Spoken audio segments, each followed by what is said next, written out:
Sathyan sir அவர்களை பேச அழைக்கிறேன். ஸ்ரீகண் தியான மையம் 7ஆம் ஆண்டு தொடக்க விழாவை அடியெடுத்து வைக்கிறது. மிகவும் சந்தோஷம். மனைவியும் தீட்சை எடுத்தோம் 2 வருஷம் முன்னாடி குருஜி கோவிந்தரையா அவரிடம் நெற்றிக்கண் தீட்சை எடுத்தோம். குண்டலினி தியானம்னா என்ன அப்படிங்கிறது சின்ன வயசுலேருந்தே நான் வந்து ஸ்பிரிச்சுவல்லாம் படிப்பேன். ரிலிஜியஸ் ஈடுபாடுலாம் இருந்தது, ஸ்பிரிச்சுவல் ஈடுபாடு. பட் இது எல்லாமே குண்டலினி யோகங்கிறது மிக கடினமானது. சாதாரண மனிதர்களால் இது அடையவே முடியாது. 7 சக்கரம் இருக்கு நம்ம உடம்புல. டியூன் பண்ணி அதை அடையிறதுக்கு பல வருஷம் எடுக்கும். பல மகான்கள், ரிஷிகள், சித்தர்கள் இவங்கெல்லாம் கூறிய குண்டலினி தியானம் வந்து சாதாரண மனிதர்களால் அடையக்கூடியது எளிதல்ல அப்படிங்கிறத நான் கேள்விப்பட்டது. ஜீவராசிகளுக்கும் மனித பிறவிக்கும் என்ன வித்தியாசம் அப்படின்னா, நம்ம மனிதருக்கு பகுத்தறிவுங்கிறது ஒரு டிஃபரன்ஷியேட். மற்ற ஜீவராசிகளும் நமக்கும் சாப்பிட்றோம், தூங்குறோம், சம்பாதிக்கிறோம், இல்லை போகிறோம் அப்படிங்கிறது மட்டும் இல்லாமல் அதுக்கு மேலே யோசிக்கணும். அதுக்கு மேலே என்ன, ஸோ நமக்கு மேலே ஏதோ ஒன்று இருக்குது அப்படிங்கிறது எப்போதுமே நம்ம கேள்விப்படுது. நமக்கு மேலே ஏதோ ஒரு சக்தி இருக்குது அப்படிங்கிறத நம்ம கடவுள் அப்படின்னு சொல்கிறோம். கடவுள் வந்து ஓகே, கடவுள் இருக்காரு, ஸோ நீங்கள் வேண்டினா நடக்கும் அப்படிங்கிறது நம்ம சின்ன வயசுல நம்ம வந்து கடவுள் கோயிலுக்கு போகிறது, பூஜை பண்ணுறது, புனஸ்காரம் பண்ணுறது, நம்ம என்ன கோரிக்கை வைக்கிறோமோ ஸோ அதெல்லாம் நம்ம ஜென்ரலாக பண்ணிட்டு தான் இருக்கோம். நம்ம என்னன்னா கடவுளுங்கிறது எல்லா இடத்துலையும் இருக்கார், நமக்குள்ளேயும் இருக்கார். திடீர்னு நம்ம தியானத்துக்கு வந்து நம்ம சயின்ஸை பேசினா யாருக்கும் புரியாது. ஸோ ஃபஸ்ட்டு எல்லாமே தேவை, கோவில் தேவை, இது தேவை, எல்லாமே தெரியும். அதுக்கப்புறம் தான் தியானம் வந்ததுக்கப்புறம் என்ன நடக்குதுன்னா அதை லிங்க் பண்ண முடிஞ்சது. ஓகே, கர்ப்ப கிரகத்தில் கடவுளை பார்க்கறது எல்லாமே நமக்குள்ளேயே இருக்கு. நம்ம உள்ள போயிட்டு இதுக்கு என்ட்ரி லெவல் தான் நம்ம நெட்ரிங்கன். ஸோ இது நெட்ரிங்கன்கிறது நுழைவாயில் மாதிரி. நுழைவாயில் அப்படின்னா ஞானத்தை தேடி நமக்குள்ள இருக்கிற இறைநிலை, இறைவன் தன்மை, அதை உணர்வதற்கு இந்த நெற்றிக்கண் தியானம் வந்து ஒரு நுழைவாயில இருக்க ஒரு டிக்கெட்டா இருக்காது. அது எளிதான டிக்கெட்.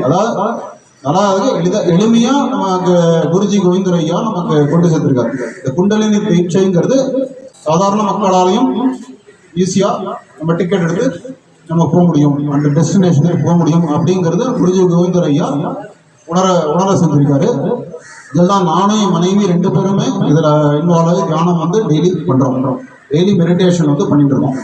ஃபுல் டே ஸ்பெண்ட் பண்ணணும்னு கிடையாது. ஃபுல் டே அதுக்காக பல மணி நேரம் வந்து உட்காந்து கவனம் பண்ணணும் கிடையாது. இதுவும் தியானங்கிறது ஒரு 20 மினிட்ஸ் நீங்க சொன்னீங்க. மைண்டு பார்த்தா மைண்ட் வந்து எப்படின்னா நம்ம ஒரு ஆளை உயர்த்தவும் செய்யும், தவிர்க்கவும் செய்யும். ஸோ மைண்ட் வந்து பல எண்ணங்கள் நமக்கு தோணும். ஸோ எல்லா ப்ராப்ளம்ஸும் நம்ம தேடி மனித பிறவினா ப்ராப்ளம்ஸ் வந்து நம்ம வாழ்க்கைனா ப்ராப்ளம்ஸ் ஃபேஸ் பண்ணி தான் ஆகணும், அதை சந்திச்சு தான் ஆகணும்.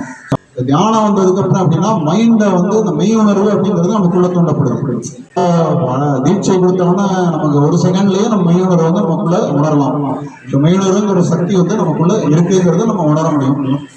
ஸோ அதனால மெய்யுணர்வு மட்டும் இல்லாமல் நம்ம அதனால என்னென்ன பண்ண முடியும் அப்படிங்கிறது நம்ம குருஜி கோவிந்தரையா கிளீனா யூடியூப் சேனல்ல பார்த்தா நிறைய வீடியோஸ் அவர் நல்லா விளக்கியிருக்காரு.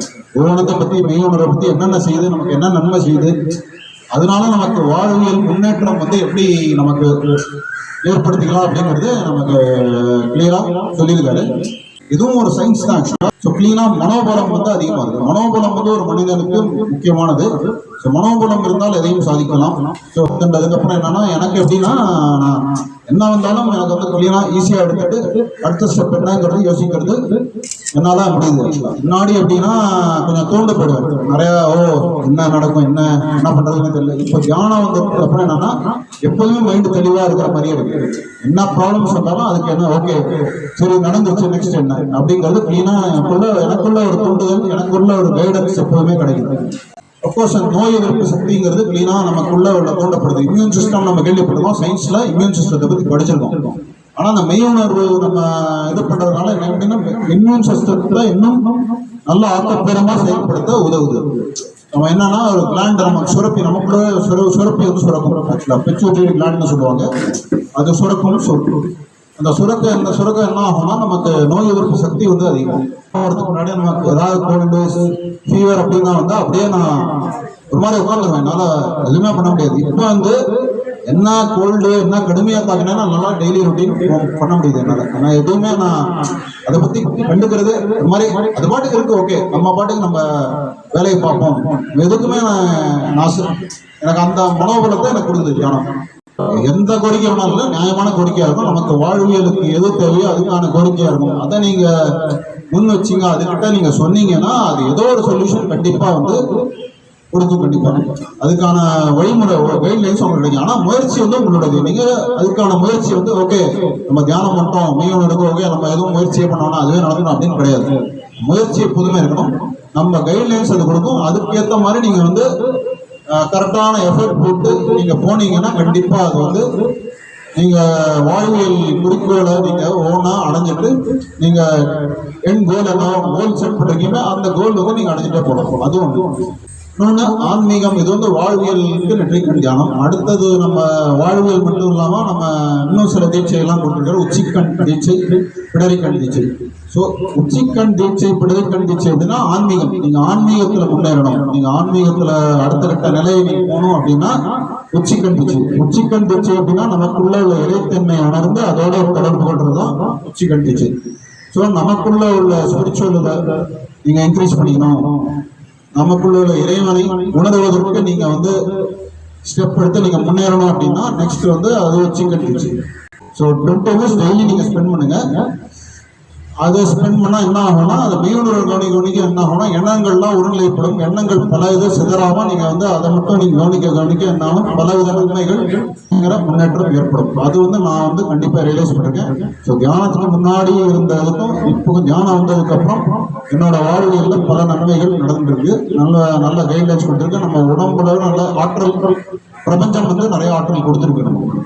அதுதான் நான் வந்து ரியலைஸ் பண்றேன். ஸோ கண்டிப்பா எல்லாரும் இதை வந்து பல பேரை கொண்டு சேர்க்கணும் தான் நம்ம குருஜி கோவிந்தரையாவோட இது. இந்த தியானத்தை நம்ம கத்துட்டு முன்னேறினாலே இந்த நாட்டுக்கும் ஒரு ஊருக்கு முன்னேற்றம், நாட்டுக்கும் முன்னேற்றம். மக்கள் எப்படி இருக்காங்களோ அதை வச்சுதான் நாடு ஊரு. நான் சொல்லிக்கொள்ள சந்தோஷம்.